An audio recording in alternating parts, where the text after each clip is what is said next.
C'est l'heure du journal de l'Afrique, soyez les bienvenus sur France 24. À la une ce soir, la situation dans l'est de la République démocratique du Congo, elle est très inquiétante. On vous parle ce soir de la situation dans l'est de la République démocratique du Congo. La guerre qui y fait rage depuis des années s'est intensifiée depuis que le M23 a repris les armes. Les populations ont de nouveau plongé dans l'insécurité. Le nombre de déplacés a atteint les 7 millions dans le pays selon l'ONU. Les populations sont vulnérables, ciblées par les milices armées. Les civils sont massacrés, les femmes violées et ceux qui parviennent à s'échapper s'entassent dans les camps de réfugiés. Pour faire le point, on reçoit ce soir Florian Monnery, directeur pays pour Action contre la faim en République démocratique du Congo. Bonsoir, merci beaucoup d'être avec nous sur ce plateau. Alors, tout d'abord, quelle est la situation sur le terrain ? La situation en République démocratique du Congo et particulièrement au Nord Kivu ne cesse de s'aggraver. Merci beaucoup Florian Monnery, directeur pays pour Action contre la faim en République démocratique du Congo.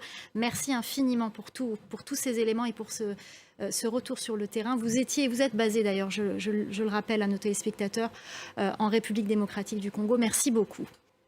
Et pendant ce temps, à Kinshasa, la capitale, la politique reprend ses droits. 6 mois après les élections générales, la mission Senko-ECC a présenté son rapport final d'observation des élections de décembre 2023. Ces images des funérailles du vice-président au Malawi. Il est mort la semaine dernière dans un accident d'avion. La situation inquiète au Burkina Faso. La semaine dernière, un tir d'obus qualifié d'accidentel par les autorités avait fait craindre une nouvelle déstabilisation du pouvoir. Sur le plan sécuritaire, une attaque meurtrière avait ciblé dans le nord-est du pays le camp militaire de Mansilla. On commence à en savoir un peu plus sur l'attaque. La correspondance régionale de Serge Daniel.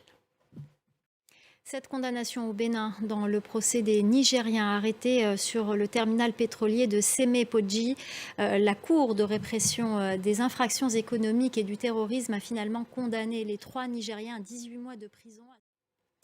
Les conséquences de la déforestation en Sierra Leone. Le pays a perdu 35% de ses forêts ces 25 dernières années. Les grands singes, déjà victimes du braconnage, en subissent les conséquences. Leur population a été divisée par 10 depuis les années 70. Dans les montagnes de la capitale Freetown, un sanctuaire naturel se bat pour leur protection. Reportage de Simon Martin et Sarah Sacco.